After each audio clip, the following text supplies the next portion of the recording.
वंचित बहुजन आघाडीच्या आजच्या पत्रकार परिषदेला उपस्थित असलेल्या सर्व पत्रकार बंधू भगिनींचं हार्दिक स्वागत।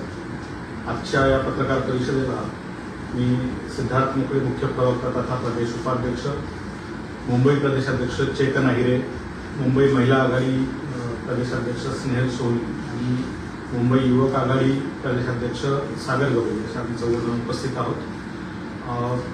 महाराष्ट्रामध्ये पोटनिवडणुकीची जी आता सध्या तयारी चालू आहे त्या सगळ्या अनुषंगाने काही माहिती माध्यमांमध्ये शेअर करण्यासाठी आज आपण ही पत्रकार परिषद बोलवलेली आहे। जसं आपण सर्वजण जाणता की एप्स्टीन फाईलच्या मुद्द्यावर वंचितने सातत्याने आवाज उठवला, सातत्याने त्यावर बोलत राहिली। आंदोलनाची भूमिका आम्ही जेव्हा जाहीर केली त्यावेळेला काँग्रेस असेल, डावे पक्ष असतील, आप असेल, या सगळ्यांनी आम्हाला सहकार्य केलं आणि नागपूरमधील संघ मुख्यालयावरती काढलेला जो मोर्चा होता तो प्रचंड असा यशस्वी मोर्चा आम्ही त्यावेळेला काढलेला आहे।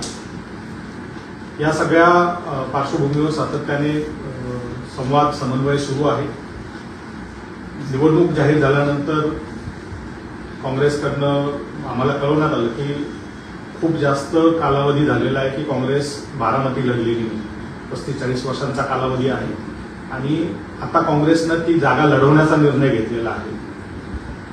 तो त्यांचा इलेक्टोरल राईट आहे, संवैधानिक अधिकार आहे।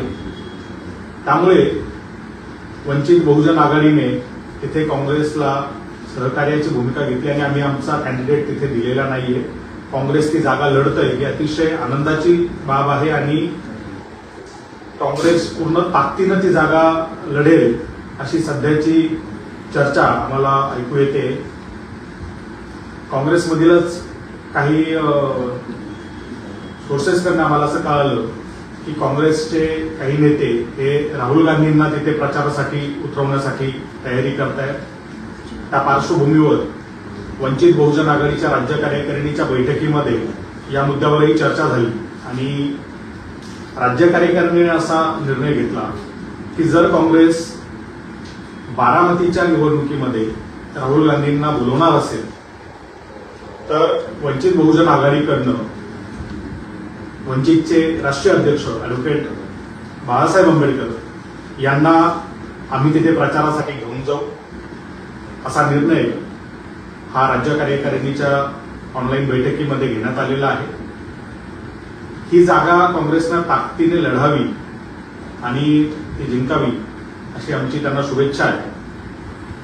जर काँग्रेसमधील काही नेत्यांचं जे प्रयत्न सुरू आहेत ती चर्चा जर खरी असेल आणि राहुल गांधी जर खरंच त्या प्रचारात उतरणार असतील तर त्यावेळेला वंचित बहुजन आघाडीकडनं बाळासाहेब आंबेडकरांना घेऊन जाण्याची जबाबदारी ही राज्य कार्यकारिणीने घेतली।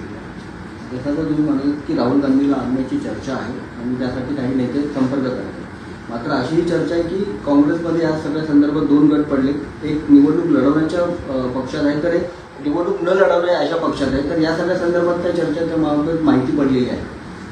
नाही, काँग्रेसमध्ये अनेकदा अशा पद्धतीच्या दोन गटांमध्ये चर्चा होत असतात, त्यांचा तो अंतर्गत प्रश्न आहे। मात्र पक्ष म्हणून जेव्हा त्यांनी निवडणूक लढवण्याची तयारी केली आणि ते जाहीर केलं, त्यांनी तिथे उमेदवार उतरवलेला आहे, याचा अर्थ काँग्रेसमधील बहुसंख्य नेते कार्यकर्ते ते लढवण्याच्या बाजूने आहेत।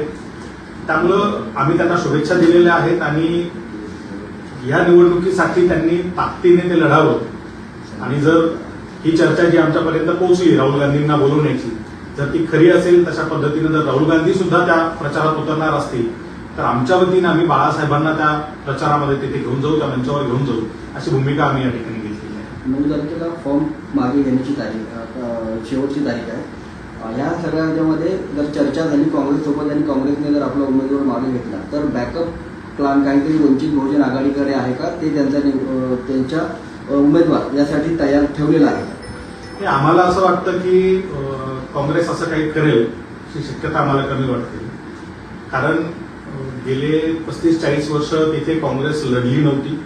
काँग्रेसचा तिथला जो काही मतदार असेल, जो काही कार्यकर्ता असेल, तो गेली 35-40 वर्ष तिथे त्याच्या पक्ष संघटनेपासून मुकलेला आहे, त्यांच्या नेतृत्वापासून मुकलेला आहे। आता ही संधी त्यांना मिळालेली आणि ती संधी त्यांनी घेतली, त्यामुळं काँग्रेस असा काही निर्णय घेईल असं आम्हाला वाटत